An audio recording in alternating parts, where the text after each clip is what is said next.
My name is Jesper. I'm from Denmark. I love old motorcycles and I love Moldova.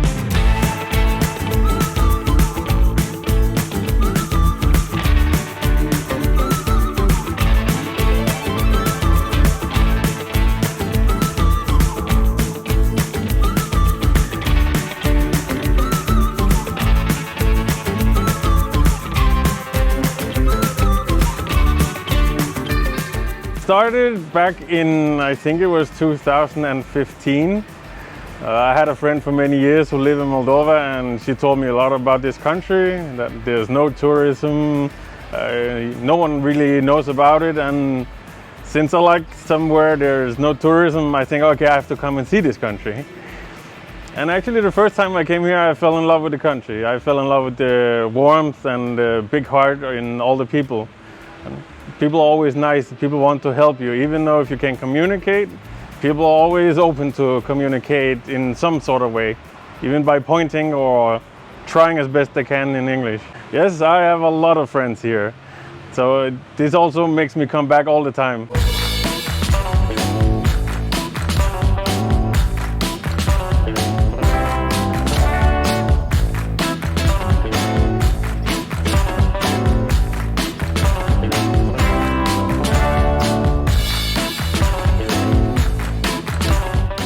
In Denmark, I live in Copenhagen, actually in Frederiksberg, but it's part of Copenhagen. It's like a commune just close up to it.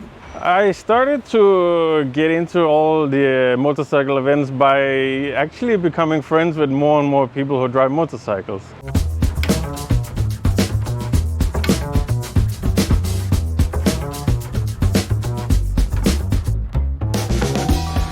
And then when I started to be friends with Dnepr, then I saw, okay, there's more people who have one with a Kalashka. And then we had the sidecar festival, and we have the gentleman's ride, and of course also the open season and the closing of the season. And when you're in this community, you just get to know people really, really fast.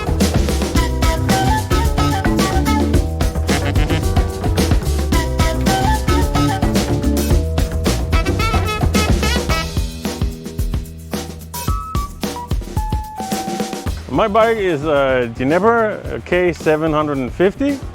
It is from Kiev and it's from 1966.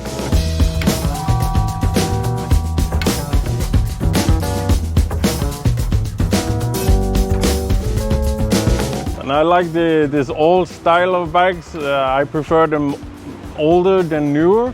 So if I could find someone that was older than this, I would definitely be interested. But this one here was the oldest one I could find. I actually don't know how big the engine is because all these things, it doesn't matter so much to me. It's just if it runs and drives, then I'm happy. The style of it was my design idea. It is totally restored. Everything has been touched, the engine has been rebuilt, electric is new. But in that period when I got it, it was very popular to restore bikes and make them very beautiful and perfect, almost like they came out of factory.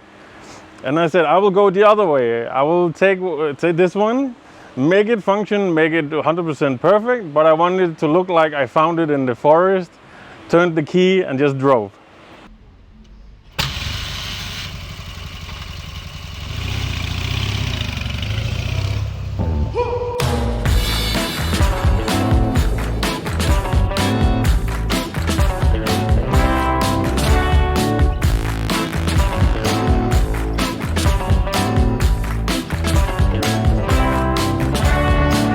I found this motorcycle in one of my friend's garage actually, and it was just stuck in a corner. He didn't want to do anything with it, and then I bought it and we started restoring. Then he had to move and I actually got connected to Humanitarian and he and me finished it. I think we spent 6 months on remaking everything. I made the design and he was the guy who was like the project manager working to get the result I wanted. I worked on the bike a little with my own hands, but mostly I was the designer behind the project. Vitaly, he was the one who's the mechanic and he's very hands-on. So when he works, it's like I would just be in his way if I tried to help too much. But where I could help, I helped.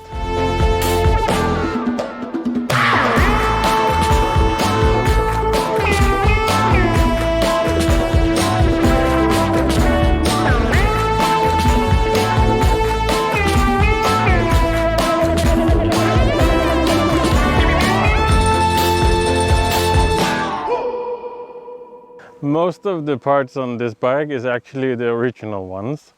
I wanted the fenders to be lower, so they go all the way down on each side.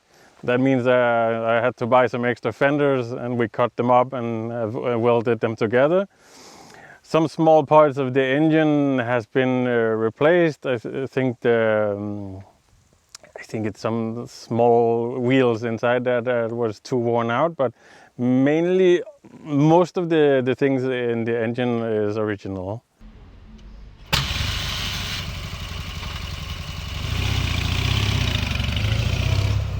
It's the whole project was it took about 6 months. So I think it was January 18 we had the first test.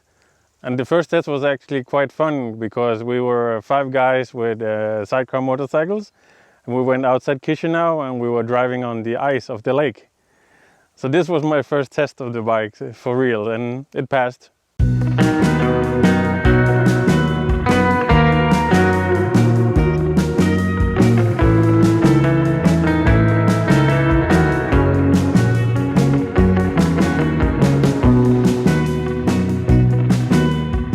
I like to drive it all year round because for me it's like when we get past -10 it doesn't feel so cold anymore.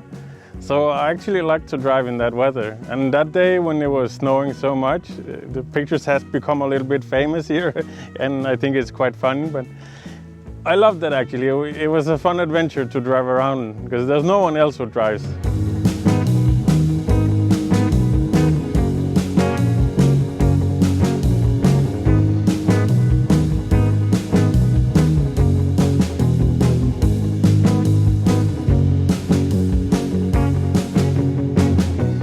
It was kind of both, because in Denmark I also have a Dnepr, also K750, and I bought it about 2 years before I got this one. So I was kind of interested in these sidecars already, but when I came here and saw how traffic is, I kind of expected to be 100% safe in traffic. I need the sidecar. The one I have in Denmark is actually brought to Denmark from a guy in Poland. He was an engineer. So he did some crazy adjustments to the frame, and he actually put a Volkswagen Beetle engine into it. So this one is also like totally crazy, but it is kept in military style. So this is a totally different kind of look than this one here. This one here is more like a rat rod. Yes, I bought the other motorcycle here, so I'm in the middle of trying to get it registered, and it has some problems with the generator, so I need to have that rebuilt, and hopefully next year I can drive it around Chisinau.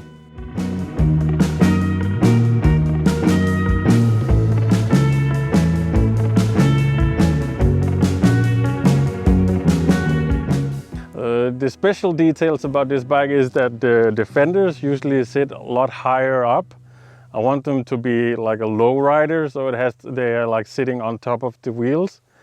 Also the sidecar, the Kalashka, we lowered that one 10 centimeters because I didn't like that it sat so high. I wanted to be like in line with the back fender of it. I think, of course, when you use it as a tool, it looks okay when it sits high. It has a purpose. But as a design, I think it has to look the same as the bike. And also the whole color scheme of it. We didn't do anything with paint. The frame has been sandblasted and painted, so that one is totally restored. Everything is clear coated, so it doesn't rust anymore. But I wanted to keep the old like badass look, you can say. It's the old rust we touched over, and then we clear coated so it wouldn't rust anymore.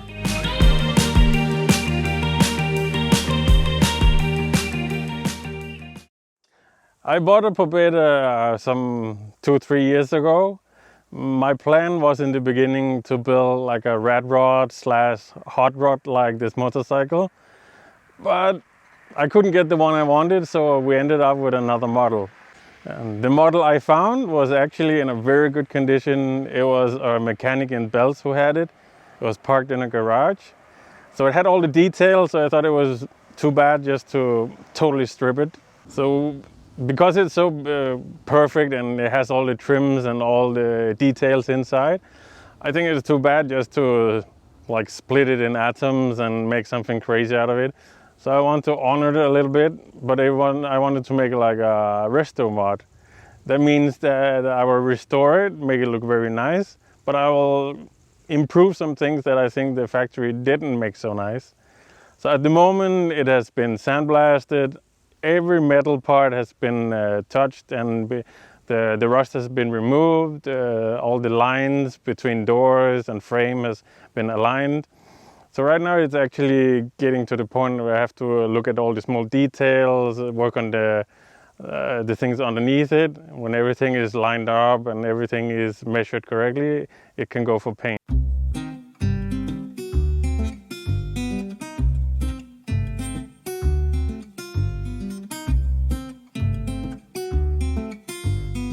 Yes, I've seen that the culture with these ones are actually like, it was more like a tool, an everyday tool or instrument when you're working.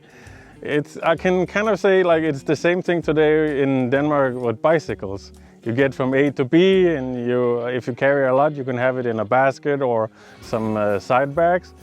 But I think today it has developed into it's more like a hobby. So, but I still see in the villages there are some old men who still keeps driving their wife around, and they have groceries or things from the fields in it. So I still see that old history in it.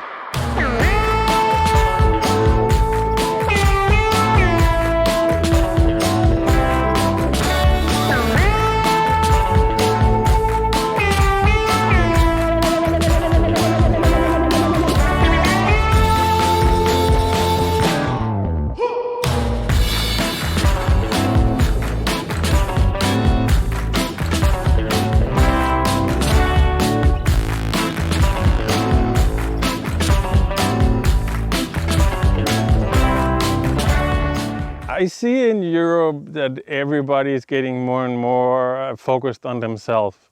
It's becoming like consumer. If you're in a relationship, it's easier to change the partner than to talk about things. If you have friends, you use them because they have a skill that you can use in your life. But in Moldova, people are friends because they like each other, not with anything like bad ideas.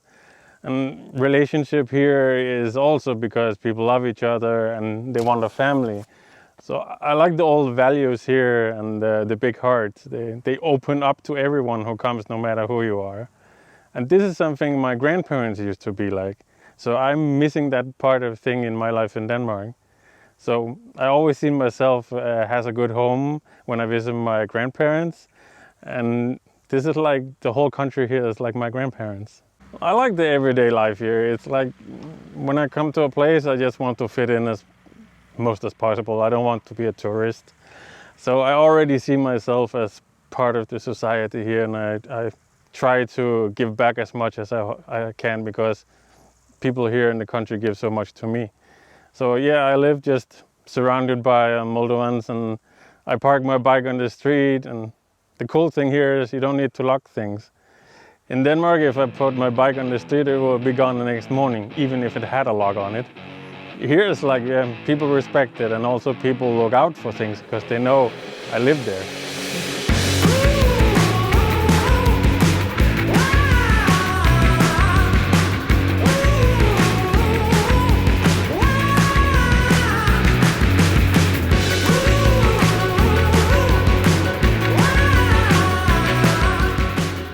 I think it mostly would be my mom and my dad and my sister.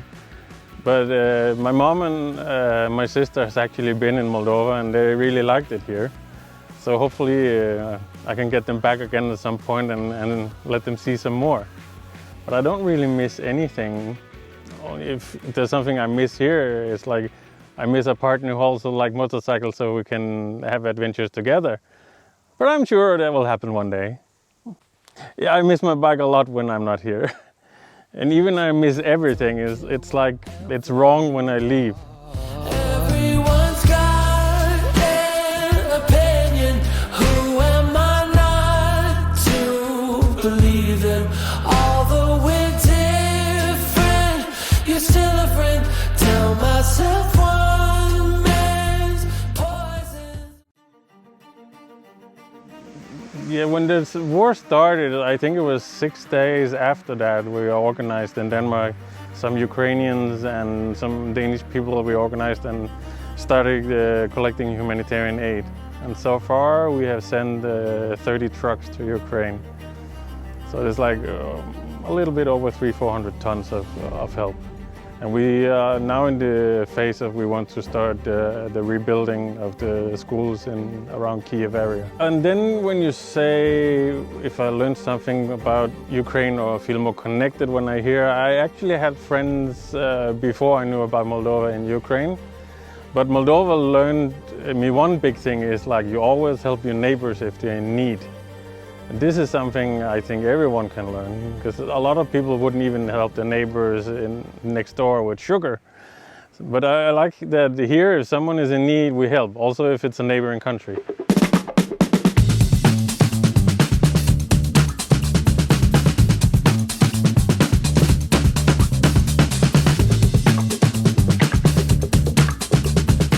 I would say that they should be proud of where they come from.